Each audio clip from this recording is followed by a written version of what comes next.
On va connaître des précipitations qui vont passer de neige à pluie et retour à la neige après. Quand on a une transition comme ça, il y a toujours risque de voir du verglas ou même de voir du grésil. Comment ça se forme? C'est l'épaisseur de l'air chaud en altitude qui régit tout ceci. On est en hiver, au fait, quand on est en hiver, quand c'est froid, il y a de l'air froid au sol. L'air chaud arrive, c'est volatile l'air chaud, hein? En se butant l'air froid, ça commence à passer par-dessus. Bien, l'épaisseur de la couche d'air chaud va régir les précipitations. Si c'est juste de l'air froid, c'est de la neige.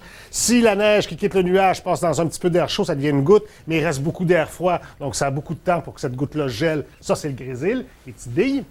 Si la neige fond dans une bonne couche d'air chaud, ça devient liquide, oui, mais il n'y a pas assez d'air froid au sol pour que ça ait le temps de regeler comme ça. Mais par exemple, on est sous zéro. Donc la pluie, ça va être de la pluie, mais au sol, c'est sous zéro. La pluie qui devient verglaçante. Et sinon, bien, quand toute la colonne est chaude, à ce moment-là, les nuages vont laisser échapper des flocons qui deviennent des gouttes et des gouttes jusqu'en bas. On a tenté d'essayer de vous faire comprendre quel type de précipitation chez vous, à quel moment et en quelle quantité.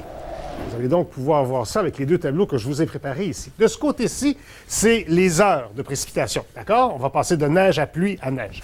De ce côté-ci, c'est le type de précipitation. Les quantités. Neige, pluie, neige. Même chose. Par exemple, si je prends le cas de Gatineau, on vous a mis 20 heures. C'est le début de la neige à 20 heures, oui. Et il va en tomber 20 cm. Il n'y a pas d'autre chiffre à côté. Gatineau, juste la neige, 20 cm. Si on prend le cas, par exemple, de Saguenay, d'accord? Ça va commencer Saguenay ce soir, en fait, vers 1 h du matin, la nuit prochaine, il va tomber 20 cm. Après ça, vers 14 h demain après-midi, ça va changer en pluie, il va tomber 10 mm.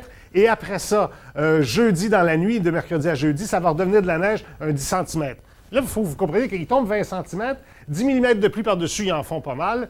Et après ça, 18 cm de neige, il va en rester un peu. Mais à Québec, par exemple, on va avoir donc le début mercredi, enfin cette nuit, là, à minuit, ça commence en neige, il en tombe 10 cm.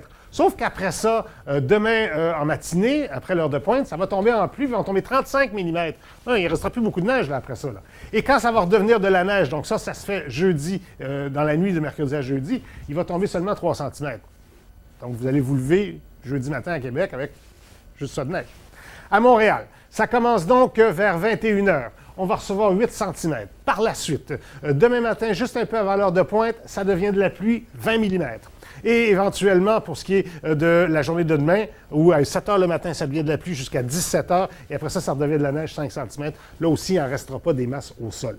Si on regarde ce qui se passe un petit peu plus loin, ça va aussi changer du côté de la Gaspésie, où on attend 40 mm de pluie. Les quelques centimètres avant et pas de centimètres après, je peux vous dire que quand on va se lever jeudi, il n'y aura plus trop de neige là.